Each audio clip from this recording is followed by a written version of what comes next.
Hi നമസ്കാരം. എന്തൊക്കെയുണ്ട് വിശേഷം? സുഖമായിരിക്കുന്നില്ലേ? ഇപ്പൊ കുറച്ച് ദിവസം കഴിഞ്ഞ് കഴിഞ്ഞാൽ വിഷുവായി.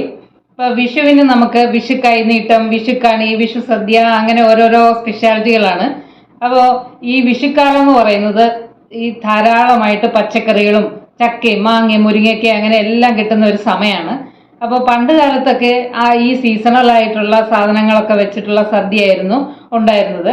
ഓണസദ്യ പോലെയല്ല, ആ സമയത്ത് കിട്ടുന്ന ഐറ്റംസ് ഒക്കെ ഉൾപ്പെടുത്തിക്കൊണ്ടുള്ള ഒരു സദ്യയാണ് വിഷുവിന് വെക്കുന്നത്. വിഷുക്കണി ഒരുക്കാനും നമ്മൾ ഈ സാധനങ്ങളൊക്കെ ഉപയോഗിച്ചാണ് വിഷുക്കണി വെക്കുന്നതും. അതുപോലെ വിഷുവിന്റെ ബ്രേക്ക്ഫാസ്റ്റിന് ഒരു പ്രത്യേകതയുണ്ട്. ദോശ ഇഡലി ഒന്നും അല്ല അന്ന് നമ്മൾ ഉണ്ടാക്കുന്നത്. അപ്പോൾ എല്ലായിടത്തും എന്തെങ്കിലുമൊക്കെ ഒരു സ്പെഷ്യാലിറ്റി ഉണ്ടാവും ബ്രേക്ക്ഫാസ്റ്റിന്. ഞങ്ങളുടെ ഇവിടെയൊക്കെ ഈ ചേർത്തല ഭാഗങ്ങളിലൊക്കെ ഉണ്ടാക്കുന്നത് പാൽക്കഞ്ഞിയും കശുവണ്ടി തോരനുമാണ് ഉണ്ടാക്കുന്നത്. ഇപ്പൊ കശുവണ്ടിയൊക്കെ ധാരാളമായിട്ട് കിട്ടുന്ന സമയമാണ്. അപ്പൊ ഇത് രണ്ടും കൂടെയാണ് കഴിക്കാറുള്ളത് ബ്രേക്ക്ഫാസ്റ്റിന്. ചില സ്ഥലങ്ങളിലൊക്കെ വിഷുക്കട്ടയുണ്ട്, വിഷുക്കഞ്ഞി, അതുപോലെ വിഷുവട. അങ്ങനെ ബ്രേക്ക്ഫാസ്റ്റ് ഒരു സ്പെഷ്യൽ ആയിരിക്കും വിഷുവിൻ്റെ അന്ന്. നിങ്ങളുടെ അവിടെയൊക്കെ എന്താണ് ഉണ്ടാക്കുന്നതെന്ന് എനിക്കറിയില്ല, ഒന്ന് കമന്റ് ചെയ്യണം കേട്ടോ. അപ്പോൾ ഞങ്ങളുടെ വിഷു ബ്രേക്ക്ഫാസ്റ്റ് ആയ പാൽക്കഞ്ഞിയാണ് ഇന്ന് നിങ്ങളെ കാണിക്കാൻ പോകുന്നത്. അപ്പോൾ നമുക്ക് റെസിപ്പിയിലേക്ക് പോകാം. അപ്പോൾ പാൽക്കഞ്ഞി ഉണ്ടാക്കാനായിട്ട് ആദ്യം വേണ്ടത് ഉണക്കലരിയാണ്. ഞാനിവിടെ 1 കപ്പ് ഉണക്കലരിയാണ് എടുത്തിരിക്കുന്നത്. പിന്നെ നമുക്ക് കുറച്ച് തേങ്ങാപ്പാലും വേണം. ഒരു തേങ്ങയുടെ പാല് ഞാൻ എടുത്തു വെച്ചിട്ടുണ്ട്. അപ്പോൾ 1 കപ്പ് ഉണക്കലരിയാണ് ഞാൻ എടുത്തത്. അപ്പോൾ ഒന്നാം പാലും ഞാൻ 1 കപ്പാണ് എടുത്തു വെച്ചിരിക്കുന്നത്. 4 കപ്പ് രണ്ടാം പാലും എടുത്തിട്ടുണ്ട്.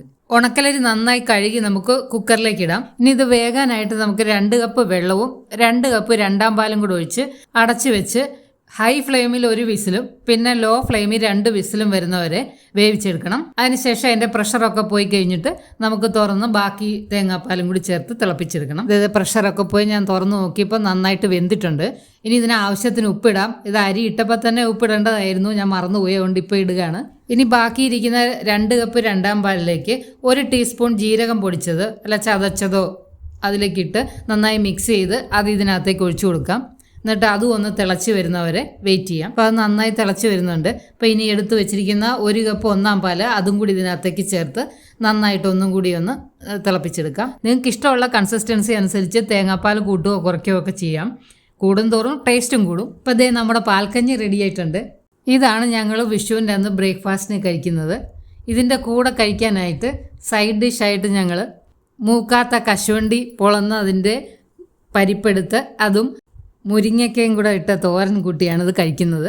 കൂടെ വേണമെങ്കിൽ 2 പപ്പടവും. ഭയങ്കര സ്വാദാണ് കേട്ടോ. ഒന്ന് ഉണ്ടാക്കി കഴിച്ചു നോക്കണേ. നിങ്ങളുടെ അവിടെയൊക്കെ എന്താ ഉണ്ടാക്കുന്ന വിഷുവിന് രാവിലെ?